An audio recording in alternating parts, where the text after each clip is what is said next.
এই যে আপনারা আল্লামা সাঈদী রহমাতুল্লাহ আলাইহির আত্মার মাগফিরাত কামনায় মাহফিল করতেছেন, চিনেন ওনাকে? চিনেন আপনারা? কি হিসাবে চিনেন বলেন তো? কি হিসাবে? শুধু কোরআনের পাখি। কোরআনের পাখি এটা সহজ পরিচয়, কোরআনের পাখি সহজ পরিচয়। কিন্তু উনি ইস্তেকামতের সাথে থেকেছেন জীবনের শেষ মুহূর্ত পর্যন্ত। আমাদের জানা মতে এটা হলো কঠিন পরিচয়। আমি যখন 2013 সালে কারাগারে গিয়েছি, তখনও তিনি কারাগারে। তখন ওনার সম্পর্কে বিস্তারিত ডিটেলস শুনেছি যে কি কি লোভ লালসা ওনাকে দেওয়া হয়েছিল। তুমি তোমার পথ ছেড়ে দাও, তোমার জন্য অনেক বড় সম্মান অপেক্ষা করছে, তোমাকে অনেক কিছু দেওয়া হবে, রাষ্ট্রীয় এই দেওয়া হবে, এই সম্মান দেওয়া হবে, এই মর্যাদা দেওয়া হবে, এই দেওয়া হবে। সব লোভ লালসাকে তিনি দুপায়ে ধরেছেন, লোভ লালসাকে তিনি কবর রচনা করেছেন, ইস্তেকামতের সাথে ঈমানের পথে ছিলেন। এরপরে দ্বিতীয় বাধা ওনার উপরে এসেছে। যখন দেখেছে সোজা আঙ্গুলে ঘি উঠে নাই, তখন তার আঙ্গুল বাঁকা করেছে। কতটুকু বাঁকা করেছে? যতটুকু আঙ্গুল শেখ হাসিনারটা বাঁকা হইতে পারে ততটুকুই বাঁকা করেছে। বাঁকা করতে করতে আঙ্গুল পেঁচ খেয়ে গেছে, আঙ্গুল শেখ হাসিনারটা পেঁচ খেয়ে গেছে। কিন্তু আল্লাহর বান্দা ঈমানের উপর অটল এবং অবিচল ছিল, জীবন দিয়েছে মৃত্যুর সময় পর্যন্ত, বাতিলের সামনে মাথা নোয় না।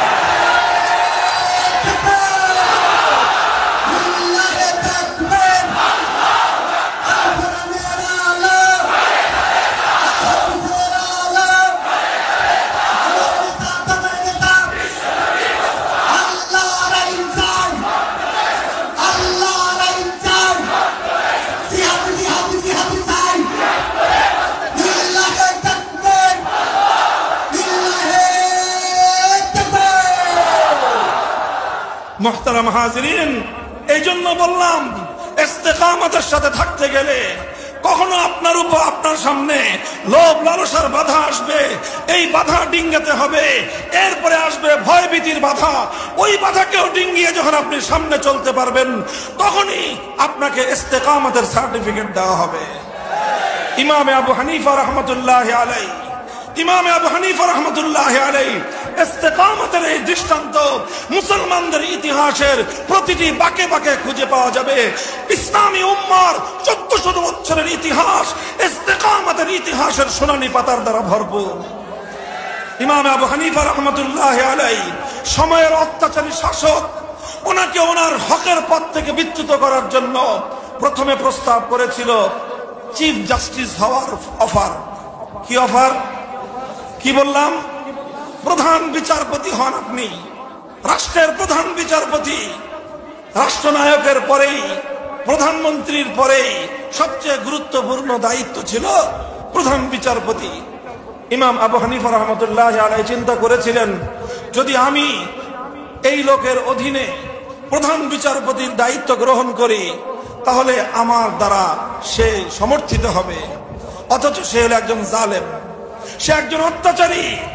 আমি একজন অত্যাচারী শাসকের অধীনে প্রধান বিচারপতি হলে তার জুলুম এবং তার অত্যাচারকে সমর্থন করা হবে।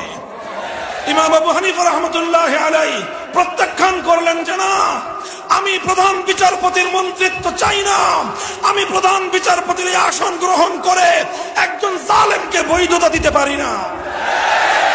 ইমাম আবু হানিফা সেই জালেম শাসককে বৈধতা দেন নাই। লোভ লালসার সামনে মাথা নত করেননি।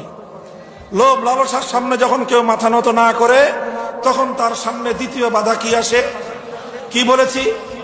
ভয় ভীতি দেখানো হয়, হুমকি দেওয়া হয়, জেলের হুমকি, হত্যার হুমকি, ক্রস ফায়ারের হুমকি, গুমের হুমকি, নানা ধরনের হুমকি তাদেরকে প্রদান করা হয়।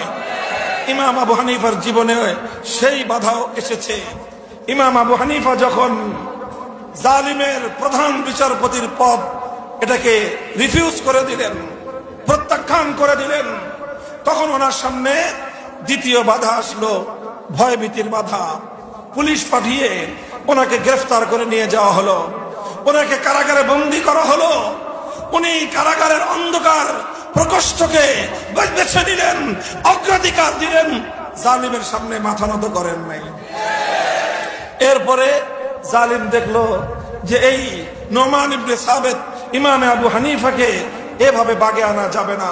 উনি যখনই মুক্ত পাবেন, মুক্ত হবেন, যখনই তিনি বের হবেন, তিনি আবার একত্ববাদের কথা বলবেন, তিনি আবার ন্যায় এবং ইনসাফের কথা বলবেন, তিনি আবারও জুলুমের বিরুদ্ধে রুখে দাঁড়াবেন। কাজেই ইমাম আবু হানিফাকে বাঁচতে দেওয়া যাবে না। জেলখানার মধ্যে ষড়যন্ত্রমূলক ভাবে বিষ প্রয়োগ করে ইমাম আবু হানিফা রহমতুল্লাহ আলাইহিকে শহীদ করা হয়েছে। জেলখানায় পয়জন দিয়ে মানুষকে হত্যা করা, শহীদ করা, দ্বীনের দায়ী, দ্বীনের ঝান্ডাবাহী, একত্ববাদের ঝান্ডাবাহী, আল্লাহর দ্বীনের ঝান্ডা বুলন্দকারীদেরকে কারাগারের অন্ধকার প্রকোষ্ঠে নির্মমভাবে হত্যা করার ইতিহাস নতুন নয়। এই ইতিহাস নতুন নয়। ইমাম আবু হানিফা রহমতুল্লাহ আলাইহিকে কারাগারের অন্ধকার প্রকোষ্ঠে বিষ প্রয়োগ করে হত্যা করা হয়েছে। ইমাম আবু হানিফা প্রধান বিচারপতির এই লোভনীয় পদ, এই লোভ লালসাকে দুপায়ে দলেছেন, মৃত্যুর ভয় দুপায়ে দলেছেন, কারাগারে নিক্ষিপ্ত হওয়ার হুমকি দুপায়ে দলেছেন। সব কিছুকে তিনি পায়ের নিচে পিষ্ট করেছেন। আল্লাহর দ্বীনের উপর, আল্লাহর রুবুবিয়তের ঘোষণার উপর অটল অবিচল ইস্তেকামতের সাথে থেকেছেন। আলহামদুলিল্লাহ। আমরা সেটা পারবো না, অতটা বড় আমরা নই, অত সাহস আমাদের নাই, অতটা শক্তিও আমাদের নাই। তবে একটা জিনিস আছে, আজকে আমি আর আপনি যদি এক কদম উঠাই, আল্লাহ আমাদেরকে অনেক বেশি সাহায্য করবেন। আমরা দুর্বল, এই জন্য আমাদের পরীক্ষাও সহজ। আমরা দুর্বল, এই জন্য আমাদের পরীক্ষাও সহজ। আল্লাহ আমাদের পরীক্ষা অনেক সহজ করে দিয়েছেন। এই দেখেন, আমি আপনাদেরকে অনুপ্রাণিত করার জন্য বলি, ভাস্কর্যের প্রশ্ন আসলো, আমরা বললাম ভাস্কর্য যে নামে বানানো হোক, এটা মূর্তি, মুসলিম সমাজে মূর্তি সংস্কৃতি কোনদিন গ্রহণযোগ্য হতে পারে না। ক্ষিপ্ত হলেন উনি মনে করলেন ওনার বাবার মূর্তি বানাবেন, দেশের সম্পত্তি দিয়ে তো না, বাবার সম্পত্তি দিয়ে বানাবেন উনি, সমস্যা কি? পদ্মা সেতুটা আমার বাবার টাকা দিয়ে বানা দিয়েছেন, ঠিক না? পদ্মা সেতু বানিয়েছেন বাবার টাকা দিয়ে, পদ্মা সেতুর লিংক রোড, এক্সপ্রেস হাইওয়ে বানিয়েছেন তো ওনার ব্যক্তিগত, ওনার বাপদাদার মিরাসি সম্পত্তি থেকে, তাই না? কি বলেন? এরপরে সেই এত বিশাল বাংলাদেশের ইতিহাসের সবচেয়ে বড় মেগা প্রজেক্ট, তার কপালের উপর বিশাল একটা বেদি বানিয়েছেন। কি বানিয়েছেন? একটা বেদি।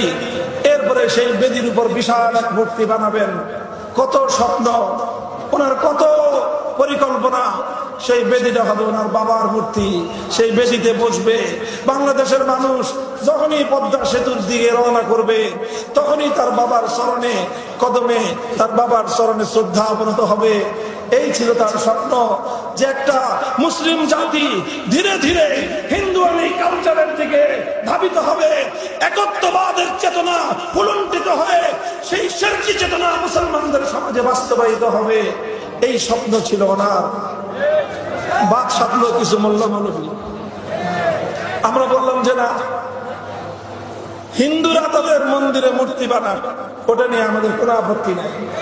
প্রত্যেক ধর্মাবলম্বী স্বাধীনভাবে যার যার ধর্ম পালন করবে, ওটা নিয়ে আমাদের কোনো কথা নাই। বরং সব ধর্মাবলম্বীদের ধর্ম পালনের স্বাধীনতা থাকবে, এটাই ইসলামের সৌন্দর্য।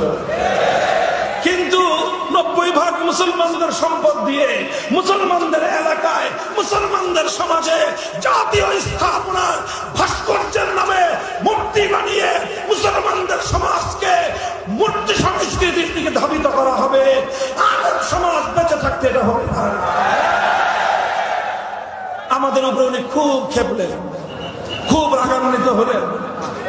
এত খেপলেন যে বলা যায় না। মানুষ বেশি খেপলে মাথা খারাপ হয়ে যায়। তিনি নমরুদের মতো আচরণ শুরু করলেন।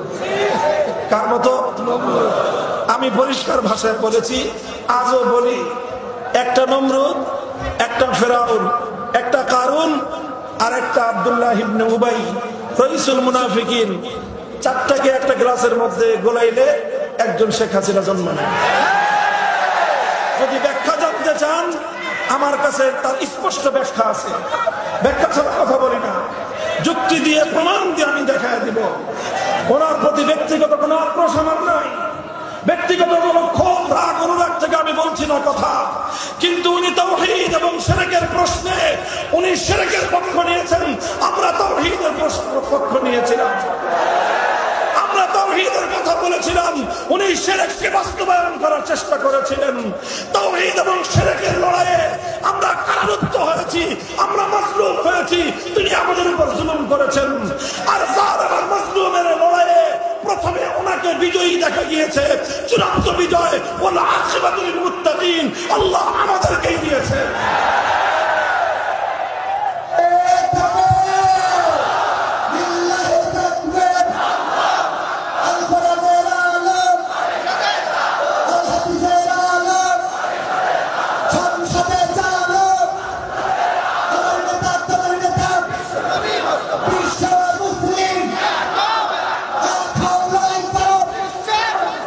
Yeah.